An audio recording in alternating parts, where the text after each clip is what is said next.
আমরা পড়ি, নামাজই তো পড়ি না, তাশাহুদ কেমনে পড়ব? অনেকে বেনামাজি কয় আমার ইমান ঠিক আছে। জানেন নামাজের তাশাহুদের মধ্যে কত বড় ফজিলত? আপনি বড়লোক হওয়ার জন্য সকাল থেকে সন্ধ্যা পর্যন্ত ভূতের মতো পরিশ্রম করেন, টাকা পয়সা আয় রোজগার করার জন্য, বিশাল বড় বাড়ির মালিক হওয়ার জন্য, অনেক জায়গা জমির মালিক হওয়ার জন্য। জায়গা জমির মালিক করে দেওয়ার মালিককে, কথা বলেন কে? আল্লাহর পছন্দনীয় হয়ে যান। এই দুনিয়াতে যদি আপনার সম্পদ নাও থাকে, কবরে আল্লাহ রাব্বুল আলামিন আপনার জন্য আমার জন্য ৬৬৬৬টি জান্নাতের মধ্যে ফ্ল্যাট বাড়ি আমার আল্লাহ মুত্তাকিনদের জন্য রেখে দিয়েছেন। বলেন সুবহানাল্লাহ। তবে আমার মা বোনরা খেয়াল করতে হবে, বিশ্বনবী মুহাম্মদ রাসূলুল্লাহ সাল্লাল্লাহু আলাইহি ওয়াসাল্লাম এমনই করে ফাতেমাকে বলছেন, ফাতেমা তাশাহুদের মধ্যে সুন্দর একটা আমল আছে, যে আমলটা আসসালামু আলাইকা আইয়ুহান নাবিয়্যু। নামাজের মধ্যে যতক্ষণ পর্যন্ত বিশ্ব নবীকে সালাম না দেওয়া হবে নামাজ বাতিল, নামাজ বাতিল। তিনি এমন নবী গো, কালেমার মধ্যে নবীর না থাকলে কালেমা হবে না, কালেমার মধ্যে নবীর নাম না থাকলে কালেমা হবে না, আজানের মধ্যে নবীজিকে নবীর নাম না থাকলে আজান হবে, হবে কি? হবে কি? কালেমা তায়েবা আছে তোমার নাম, আজানের ধ্বনিতে শুনি তোমার নাম। কালেমা তায়েবা আছে তোমার নাম, আজানের ধ্বনিতে শুনি তোমার নাম। নামাজে নবী তোমার জানাই সালাম, হে নবী তুমি হলে নূরে মুজাসসাম। হে নবী তুমি হলে, বলেন হে নবী তুমি হলে নূরে মুজাসসাম। হে নবী তুমি হলে দু জাহানের বাদশা তুমি, আল্লাহর প্রিয় হাবিব তুমি।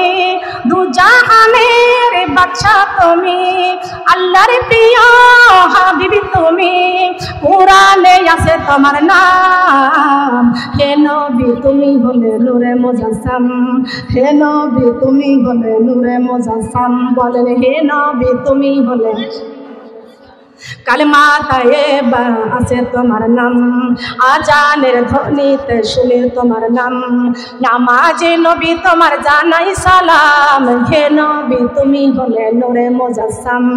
হে নবী তুমি হলে মায়া মিনার নয়ন মনি, আল্লাহর প্রিয় হাবিব তুমি। মায়া মিনার নয়ন মনি, আল্লাহর প্রিয় হাবিব তুমি। আরশে আছে তোমার নাম, হে নবী তুমি হলে নূরে মুজাসসাম। হে নবী তুমি হলে নূরে মুজাসসাম। হে নবী তুমি হলে নূরে মুজাসসাম। বলেন না সুবহানাল্লাহ। আছে না? আমরা খুশি না বেজার? মা বোনরা আসেন, সামনে আরো গাইতেছে আমলের জন্য। আল্লাহ আমাদের জীবনটা যেন করে দেয় ধন্য। মন খুলে প্রাণ খুলে কলিজার মধ্যে রেকর্ড করতে হবে। নবীজি ফাতেমাকে বলছেন, ফাতেমা নামাজের তাশাহুদের মধ্যে পড়বা আসসালামু আলাইকা আইয়ুহান নাবিয়্যু। ওইখানে তাশাহুদের ব্যাখ্যা কত সুন্দর। আল্লাহ রাব্বুল আমিন তাশাহুদের ব্যাখ্যার মধ্যে আল্লাহ দিয়েছেন, যে মুসলমানেরা দাবি করে, মুসলমান বলে দাবি করে নামাজ পড়ে না, তাদের আবার বরকত কিসের বরকত আছে? কি বলেন? আছে?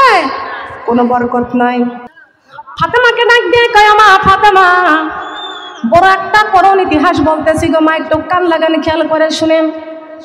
ফাতেমাকে ডাক দিয়ে কয়, ফাতেমা অল্প কিছুক্ষণের মধ্যে আমার বাড়িতে একটা মেহমান আসবে।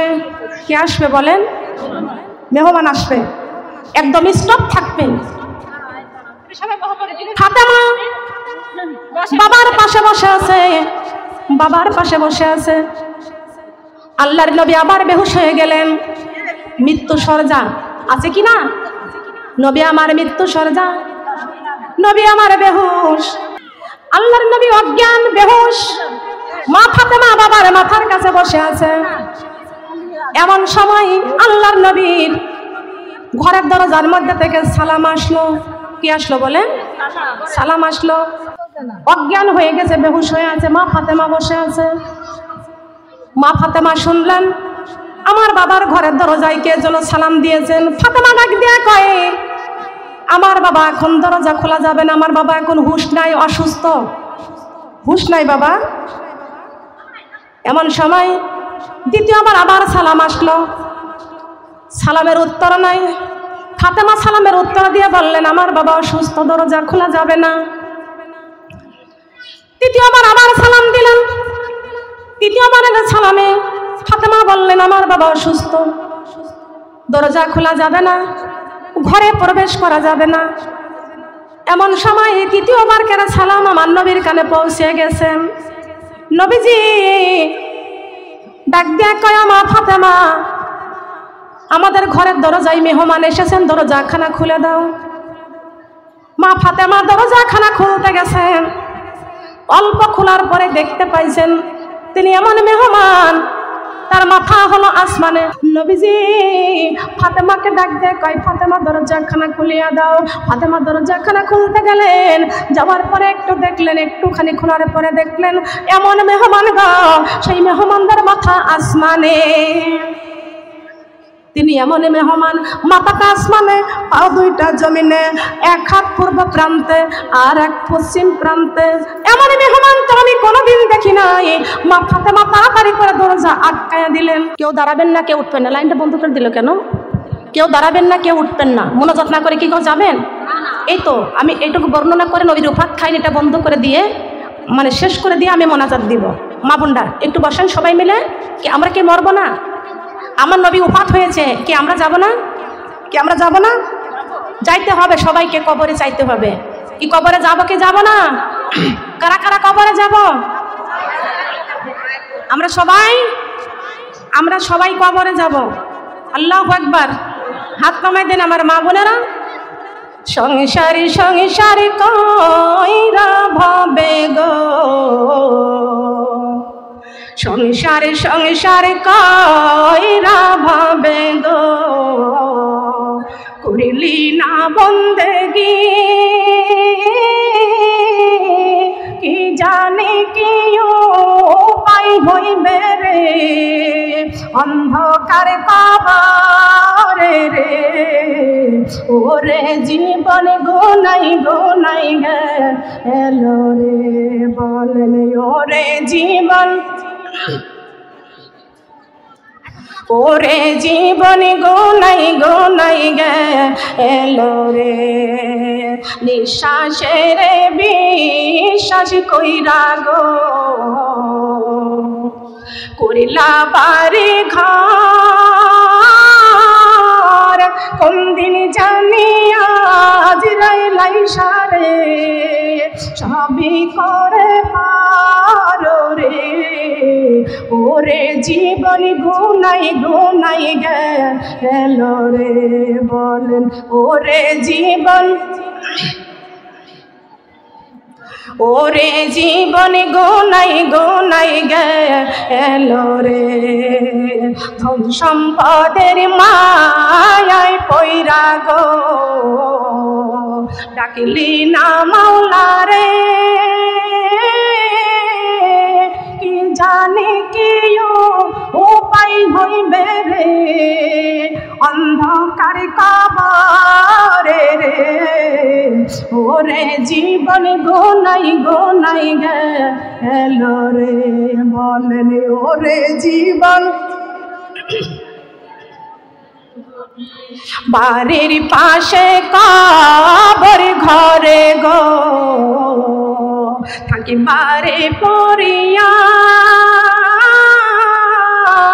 স্বামী বল সন্তান বল রে, চাইব না ফিরিয়া রে, ওরে জীবন গোনাই গোনাই গেল রে, বলেন ওরে জীবন,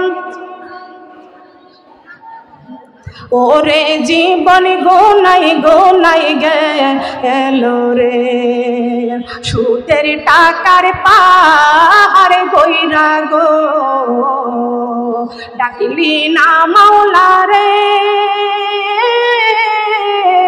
কি জানি কি উপায় হইবে কান্দে রে অন্ধকার কবরে রে ওরে জীবন গোনাই গোনাই গেল রে বলেন ওরে জীবন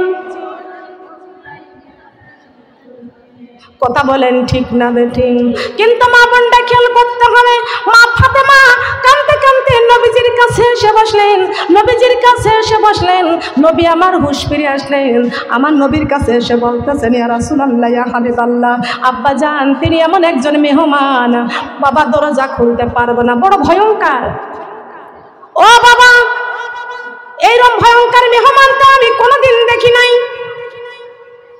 আল্লাহর নবী ডাক দিয়ে কয় মা ফাতেমা এই মেহমান দুনিয়ার কোনো সাধারণ মেহমান নয় তিনি এমন মেহমান মায়ের কোল থেকে সন্তানকে ছিনিয়ে নেয় সুবহানাল্লাহ বলেন মায়ের কোল থেকে সন্তানকে ছিনিয়ে নেয় বাবা মায়ের কাছ থেকে কোল থেকে সন্তানকে ছিনিয়ে নেয় বাবা মায়ের কাছ থেকে সন্তানকে ছিনিয়ে নেয় সন্তানের কাছ থেকে পিতামাতাকে ছিনিয়ে নেয় স্বামীর কাছ থেকে স্ত্রীকে ছিনিয়ে নেয় স্ত্রীর কাছ থেকে তার স্বামীকে ছিনিয়ে নেয় তিনি এমন মেহমান ও মা ফাতেমা একটু পরে তোমার কাছ থেকে তোমার বাবাকে ছিনিয়ে নিয়ে যাবে ও মা ফাতেমা তিনি দুনিয়ার কোনো সাধারণ মেহমান না তিনি হলেন মালাকুল মউত তার নাম হলো আজরাইল নাম কি কথা বলেন নাম কি আজরাইল আসবে আমাদের কাছে সোনারা আসবে আমাদের রূহটাকে নেওয়ার জন্য আসবে না খালি বিশ্বনবীর ঘরে গেছে নবীজির ঘরে গেছেন নবী আমার ডাক দিয়ে কয় ফাতেমা দরজা খুলে দাও ফাতেমা চোখের পানি ছেড়ে কান্দার বলে বাবা দরজা আমি খুলব না কেন মা দরজা কেন খুলবা না ও বাবা আমার বাবা ছাড়া তো আমার কেউ নাই 9 বছর বয়সের সময় আমার মা আমাকে রেখে চলে গেছে বিদায় নিয়ে গেছেন আমার বাবার কোলে পিঠে আমি মানুষ হয়েছি বড় হয়েছি বাবা গো আপনাকে ছাড়া আমি ফাতেমা এতিম হয়ে কেমন করে থাকবো বাবা আমি এতিম হয়ে যাব বাবা আমি দরজাখানা খুলব না আল্লাহর নবী ডাক দিয়ে কয় ফাতেমা তোমার বাবা অনুমতি না দেওয়া পর্যন্ত আজরাইল ঘরে প্রবেশ করবে না আল্লাহ কয় আজরাইল যতক্ষণ পর্যন্ত আমার বন্ধু অনুমতি না দিবে বন্ধুর ঘরে প্রবেশ করতে পারবে না আজরাইল আমার নবীর ঘরে ঢুকবে নবীর পারমিশন নিয়ে আর আজরাইল আমাদের কাছে আসবে আমাদের কাছে কারোর পারমিশন লাগবে বলেন তো আপনি যদি 1 লক্ষ টাকা যদি আজরাইলকে ঘুষ দিয়ে বলেন আজরাইল আমার 2টা সন্তান বিদেশে থাকে তুমি আমার রূহটাকে নেওয়ার জন্য এসেছো রে আজরাইল আমাকে একটা সপ্তাহ কি একটা দিনের মতন সময় দাও বিমানে এসে আমার সন্তান আসবে আমাকে একটু দেখবে আমি একটু কথা বলবো সন্তানের সাথে আজরাইল খাই না ঘুষ শোনো রে ও মানুষ খাবে বলেন আজরাইল খাই না ঘুষ শোনো রে ও মানুষ কি হবে সুদের টাকার পাহাড় গড়িয়া আইসো খানে যাইবা খালি 3 টুকরা কাপড় লইয়া আইসো খানে যাইবা খালি 3 টুকরা কাপড় লইয়া আজরাইল খাই না ঘুষ শোনো রে ও মানুষ আজরাইল খাই না ঘুষ শোনো রে ও মানুষ কি হবে এতিমের হক নষ্ট করিয়া আইসো খালি যাইবা খালি 3 টুকরা কাপড় লইয়া আইসো খালি যাইবা খালি 3 টুকরা কাপড় লইয়া কথা বলেন ঠিক কিনা ঠিক কিনা বলেন সুদের টাকার পাহাড় করে কোনো লাভ আছে বলেন আজরাইলকে ঘুষ দিতে পারবে না আজরাইল ঘুষ খায় না এই যুবতী মেয়েরা কোথায় যাও তোমরা তোমাদের কি কাজ বাড়িতে বসো এখানে কোথায় যাও ক্ষুধা লাগছে মুনাজাত করে যাবা বসো খেয়াল করতে হবে লক্ষ্য করতে হবে খারাপ লাগছে কষ্ট লাগছে মা বোনটা খেয়াল করতে হবে আজরাইল তো ঘুষ খায় না তাহলে এতিমের হক কেন নষ্ট করে দেওয়া হয় এতিমের হক নষ্ট আছে না আছে কি যে ছেলের বাবা নাই চাচারা অনেক জায়গায় চাচারা ওই এতিমের সম্পদ মেরে খায় নষ্ট করে দেয় কথা বলে আছে কি না আছে কি? অনেক জায়গা প্রমাণ আছে। মা বোনেরা, এই কাজগুলো যেন না হয়। এতিমের হক নষ্ট করা যাবে না, বিধবাদের উপর অত্যাচার করা যাবে না, অসহায়দের উপর অত্যাচার করা যাবে না, রোগী চিকিৎসা দিতে হবে। আল্লাহ বলেছেন খাদ্যহীনকে খাদ্য দাও। খাদ্যহীন মানে যে অনাহারে আছে, কষ্টে আছে, খাদ্যহীনকে খাদ্য দাও, বস্ত্রহীনকে বস্ত্র দাও, রোগীর চিকিৎসা দাও, রোগীর পাশে যাও, এতিমকে সাহায্য সহযোগিতা করো। আজকে তো এতিমকে সাহায্য করা তো দূরের কথা, একজনের বাড়িতে ওরা 4টা দায়েদি, কিন্তু বড় ভাসুরটা মারা গেছে, ওরা 3 জন আর ওই বড় দায়েদিকে আর সম্মান করতে চায় না। কথা বলেন ঠিক কিনা? মনে রাখবেন, তার স্বামীটা মারা গেছে, তোমার স্বামী যে বেঁচে থাকবে এর কোনো গ্যারান্টি আছে? আছে নাকি বলেন? খবরদার, আপনাদেরকে হয়তো স্বামী আছে, সন্তান আছে, আপনার বড় দায়েদির তার স্বামীটা মারা গেছে, সে অসহায় হয়ে গেছে, তাকে সান্ত্বনা দেন, তার পাশে দাঁড়ান, বিপদ আপদে তার পাশে দাঁড়ান। এরই নাম হলো সুন্দর ইসলাম। কথা বলেন ঠিক কিনা? আছে কি আছে না? ইসলাম দরকার আছে কি? লক্ষ্য করতে হবে, খেয়াল করতে হবে। মা বোনরা যে কথা বলছি, শিক্ষা নিতে হবে আল্লাহর কোরআন থেকে। নবী আমার বলতেছেন, ফাতেমা, আমি রাসূল না বলা পর্যন্ত, আমি রাসূল অনুমতি না দেওয়া পর্যন্ত আজরাইল আমার ঘরে প্রবেশ করবে না। সুবহানাল্লাহ। নবীর মর্যাদা কত বড়! আল্লাহ কয়, আজরাইল আমার বন্ধুর পারমিশন ছাড়া খবরদার বন্ধুর ঘরে প্রবেশ করতে পারবে না। বলেন সুবহানাল্লাহ। ফাতেমা, আমি অনুমতি না দিলে আজরাইল আমার ঘরে প্রবেশ করবে না। ফাতেমা চোখের পানি ছেড়ে কান্দে আর বলে, বাবা আপনি অনুমতি দিয়েন না, দিয়েন না অনুমতি। ও বাবা, আপনি যদি অনুমতি দেন আজরাইল আপনার কাছে আসবে, আপনার রূহটাকে ছিনিয়ে নেবে, আমি এতিম হয়ে যাব। বাবা, আমি এতিম হতে পারবো না। নবী আমার বলল, মা ফাতেমা, এই দুনিয়ায় চিরজীবন থাকার জায়গা না, তুমি কান্দিও না। ফাতেমা, আমি ঘোষণা দিয়ে গেলাম, আমার আল্লাহ হুকুম করেছেন, আমার আল্লাহ এই মুহূর্তে জিবরাইল আলাইহিস সালামকে পাঠায় দিয়ে বলতেছেন, জিবরাইল আমার বন্ধুর কাছে যাও, আমার বন্ধুর মেয়ে ফাতেমা যেমন করে কান্দে, আমার বন্ধুর মেয়ে ফাতেমার কান্না আমি আল্লাহ সইতে পারি না। আমার বন্ধু দুনিয়া থেকে বিদায় নিয়ে চলে আসবে, আমার বন্ধুর মেয়ে ফাতেমা এতিম হয়ে যাবে। কিন্তু না না, অতি তাড়াতাড়ি আমার বন্ধু দুনিয়ার থেকে চলে আসার 6 মাসের মধ্যে আমার বন্ধুর মেয়ে ফাতেমাকে আমার বন্ধুর কাছে পৌঁছে দিব। আমার বন্ধুকে বলে দাও, আমার বন্ধু যেন মা ফাতেমাকে ঘোষণা দিয়ে যেন কলিজায় সান্ত্বনা দিয়ে দেয়। সুবহানাল্লাহ বলেন। জিবরাইল আমার নবীকে কানে কানে বলে দিলেন। আমার নবী ডাক দিয়ে কয়, ফাতেমা চিন্তা করো না, আমি দুনিয়া থেকে বিদায় নিয়ে যাবার 6 মাসের মধ্যে মা ফাতেমা তুমি আমার কাছে চলে যাবা, চলে যাবা তুমি আমার কাছে। ফাতেমা চিন্তা করিও না, কান্দিও না। মা ফাতেমার কান্না একটু বন্ধ হয়ে গেল, ফাতেমা দরজাখানা খুলে দিলেন। সুবহানাল্লাহ। আল্লাহ কয়, আজরাইল খবরদার, আজরাইলের রূপ ধরে আমার বন্ধুর কাছে যাইতে পারবে না, সাধারণ মানুষের মতো রূপ ধরে আমার বন্ধুর কাছে যাইবা। আজরাইলের রূপ ধরে যাই না, নবীর একজন ছাবির মতো রূপ ধরে আজরাইল আমার নবীর পাশে যা বসলেন। সুবহানাল্লাহ বলেন। আমার নবীকে ডাক দিয়ে কয়, ইয়া রাসূলুল্লাহ, ইয়া হাবিবাল্লাহ, আপনি যদি অনুমতি দেন তাহলে আমি আপনার বুকের উপরে একটু হাতটা রেখে দিই। অনুমতি দেন। বিশ্বনবী শুয়ে আছেন। আল্লাহ কয়, আজরাইল আমার বন্ধুর অনুমতি ছাড়া বন্ধুর গায়ে হাত স্পর্শ করতে পারবে না। আমার বন্ধু সাধারণ কোন বন্ধু নয়, দুজাহানের বাদশা আমার বন্ধু মুহাম্মদ রাসূলুল্লাহ সাল্লাল্লাহু আলাইহি ওয়াসাল্লাম। ও আজরাইল, আমার বন্ধুর অনুমতি ছাড়া খবরদার বন্ধুর গায়ে হাত স্পর্শ করতে পারবে না। আজরাইল ডাক দিয়ে কয়, ইয়া রাসূলুল্লাহ, ইয়া হাবিবাল্লাহ, আপনার বুকের উপরে কি আমি একটু হাতটা রাখতে পারি? আল্লাহর নবী বলছেন, আজরাইল তুমি আমার বুকের উপরে হাত রাখবা, রাখো রাখো। আজরাইল আলাইহিস সালাম আমার নবীর বুকের উপরে হাতখানা আস্তে করে রেখে দিয়েছেন। সঙ্গে সঙ্গে আমার নবী হু হু করে কেঁদে উঠলেন। এত জোরে আমার নবী হু হু করে কেঁদে উঠলেন। আজরাইল সঙ্গে সঙ্গে হাতটা টান দিয়ে সরিয়ে নিলেন। কইয়া রাসূলুল্লাহ ইয়া হাবিবাল্লাহ, সামান্য হাত আপনার বুকের উপরে রেখে দিয়েছি, আপনি কেন হু হু করে কেঁদে উঠলেন? আমার নবী কয়, আজরাইল, তুমি যদি সামান্য আস্তে কোন রকম আমার বুকের উপরে হাত ছোঁয়াইছো, আমার মনে হয় উহুদ পাহাড়টা আমার বুকের উপরে চাপাইয়া দিয়েছো। উহুদ পাহাড় মনে হয় আমার বুকের উপরে চাপা দিয়েছো।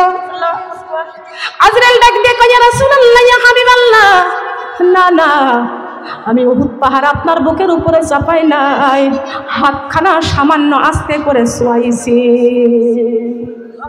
এই আজরাইল, সামান্য হাতখানা আস্তে করে ছোঁয়ানোর জন্য আমি রাসূলের যদি এত কষ্ট হয়, না জানে আমার গুনাহগার কত উম্মতেরা আছে। আজরাইল, আমার কত গুনাহগার উম্মতেরা আছে, না জানি তাদের রূহ কবজা করতে গেলে না জানি আরো কত কষ্ট হবে।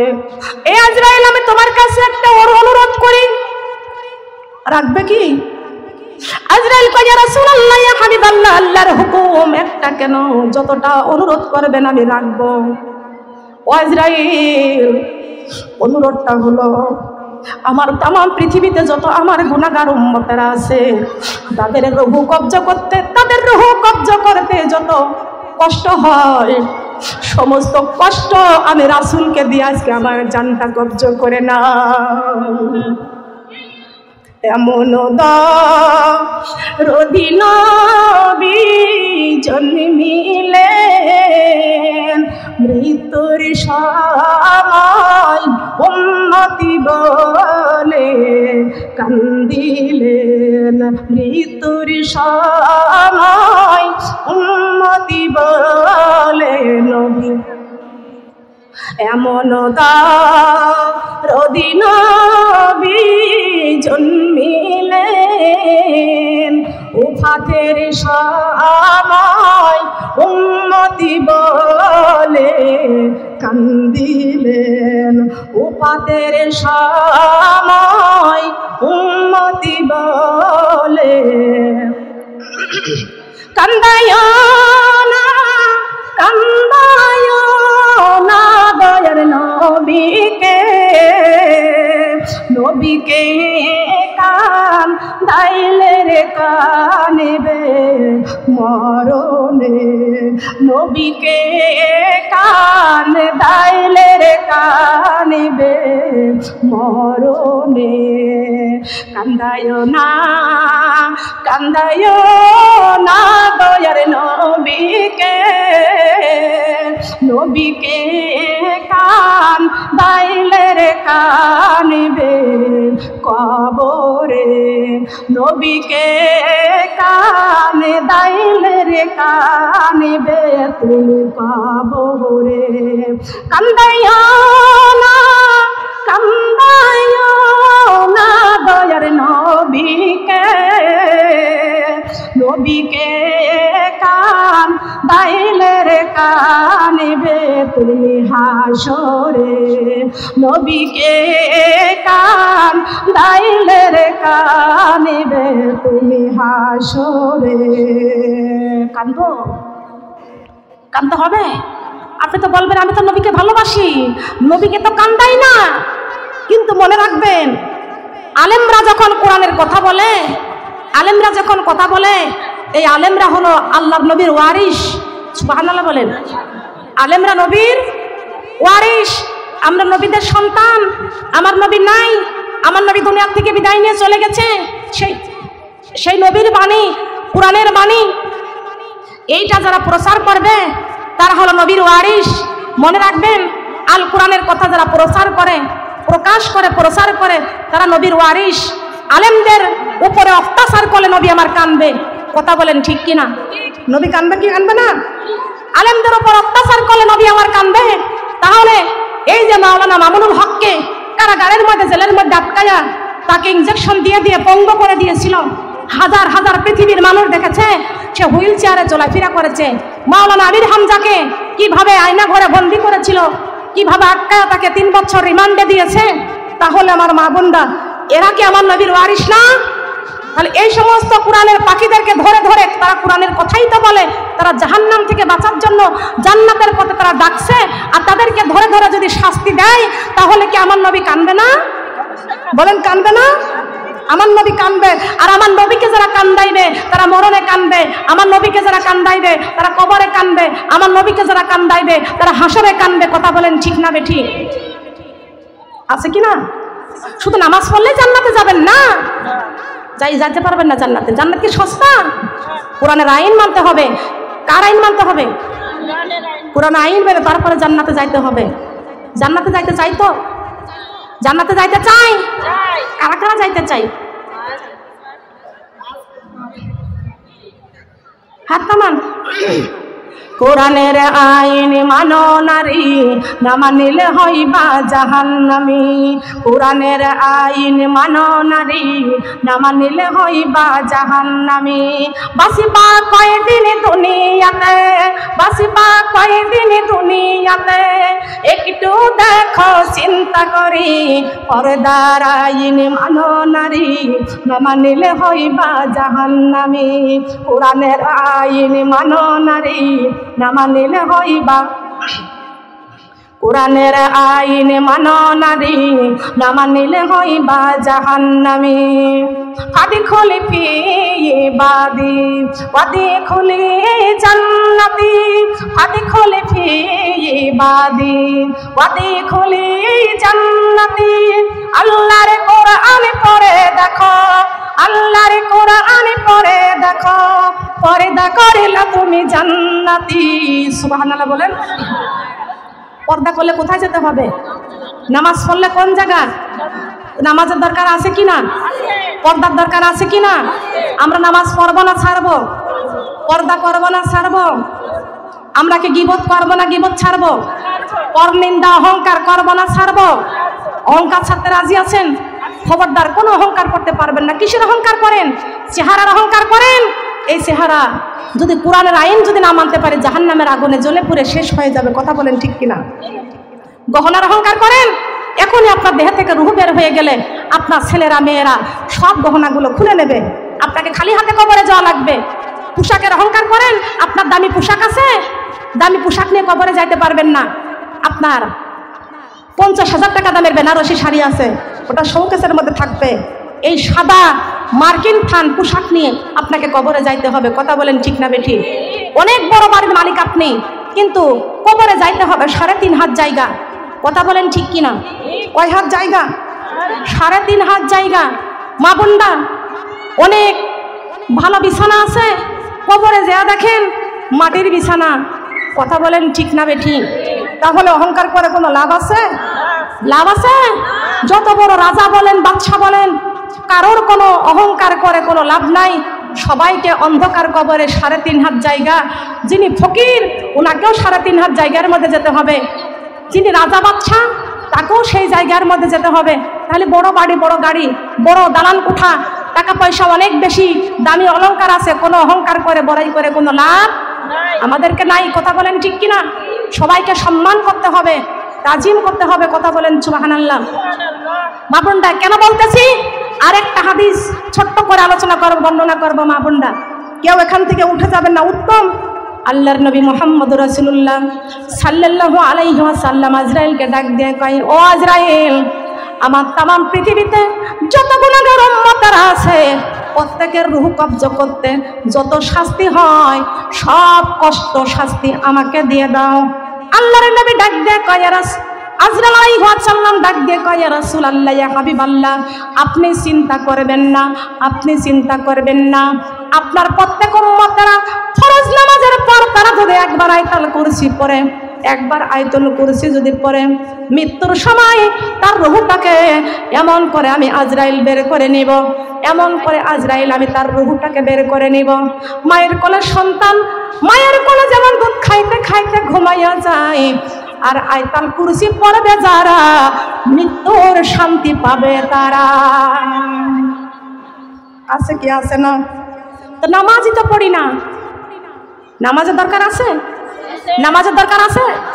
মা বোনরা, শুধু তাই নয়, এক বস্তা আটার মধ্যে একটা চুল থাকলে আটার মধ্যে থেকে চুলটা টান দিয়ে নিলে যেমন আটা টের পায় না, ইমানদার ব্যক্তি 5 ওয়াক্ত নামাজ যারা পড়েছে, পর্দা যারা করেছেন, দিন ইসলামের মধ্যে যারা চলেছেন, রমজান মাসে যারা রোজা রাখেছেন, তাদের জন্য আল্লাহ রাব্বুল আলামিন ঈমানদার বলে ঘোষণা করেছেন।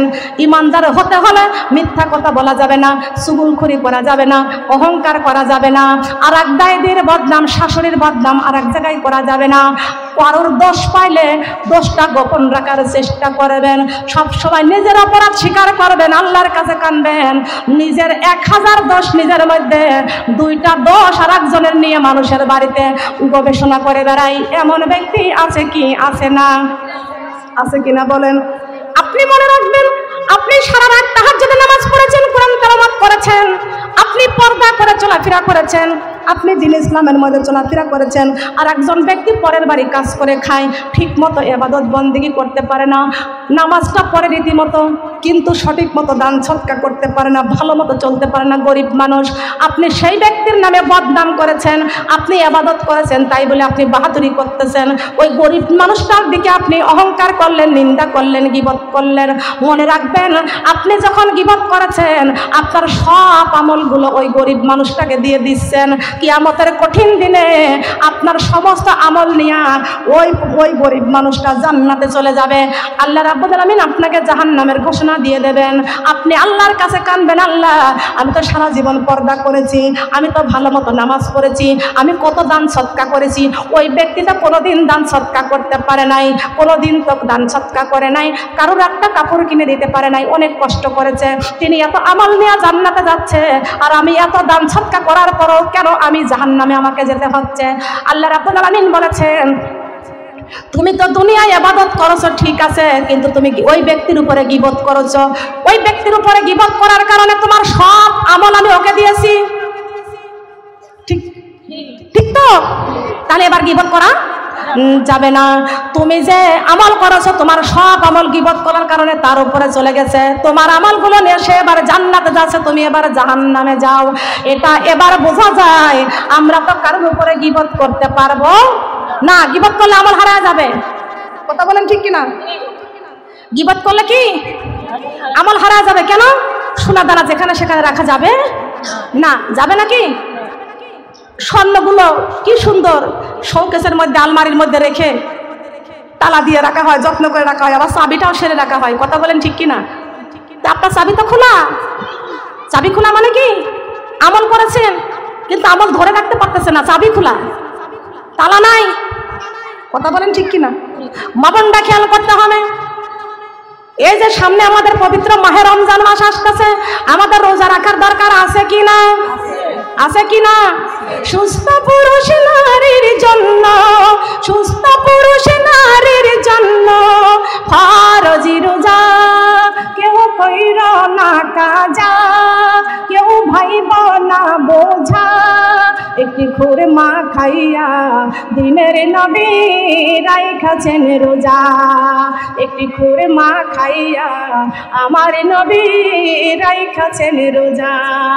সুস্থ পুরুষ নারীর জন্য, সুস্থ পুরুষ নারীর জন্য ফরজি রোজা, কেউ কইর না কাজা, কেউ ভাইব না বোঝা।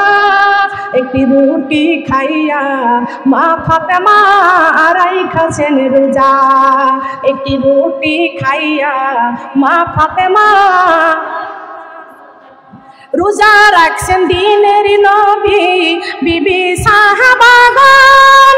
কত কষ্টে দিন কাটাইছেন, ছিল না রে ধন রতন, ছিল অভাবে অনাটন। কত সুখে আছি আমরা, কত সুখে, কত সুখে আছি আমরা, তবু রোজা করি কাজা। একটি খুরমা খাইয়া দিনের নবী রাইখাছেন রোজা, একটি খুরমা খাইয়া দিনের নবী রাইখাছেন রোজা।